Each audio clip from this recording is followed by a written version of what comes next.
বাজে এখন ঘড়িতে বেলা 2:30। তো দুপুরবেলা খেতে বসবো।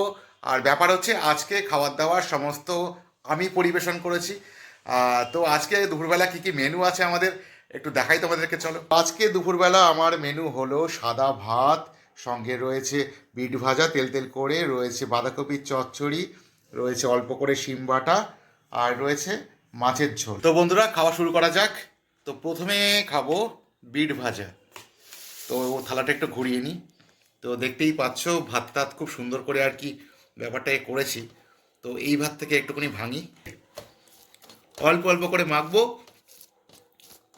আর খাবো। তো খেয়ে দেখা যাক। আহা, অপূর্ব অপূর্ব। তো দারুণ করেছে, আর তেল তেল করে করেছে, তো যার জন্য দেখো কতটা ভাত মাখা যাচ্ছে। তো বিট ভাজা খাওয়া কমপ্লিট। এইবারে নেবো বাঁধাকপির চচ্চড়ি। মা আবার এটাকে আবার ডালনা বলে।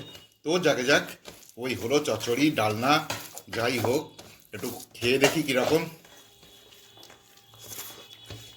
বাহ, এই শীতকালে না ফুলকপি বলো বাঁধাকপি বলো দুটোই দারুণ লাগে।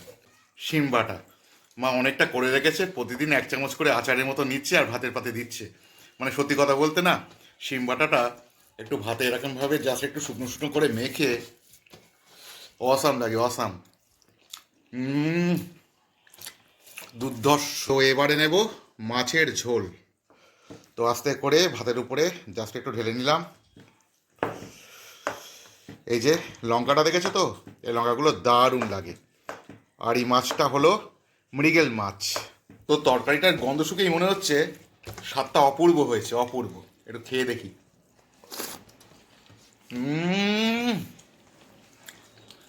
দুরন্ত দুরন্ত, তার সাথে একটু লঙ্কা, একটু আলু, অসম্ভব সুন্দর, অসম্ভব সুন্দর।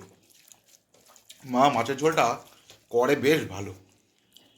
তো এবারে খাবো মৃগেল মাছের দাগা।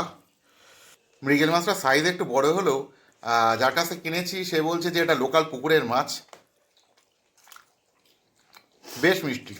মানে যতই রুই কাতলা খাও, মৃগেল মাছের টেস্ট কিন্তু একদম আলাদা। তো যাকে যাক, কাটা বেছে মাছ খেতে থাকি। ভালোই কাটা আছে। তো দেখা হবে পরবর্তী কোনো মুহূর্তে অন্য কোনো ব্লগে।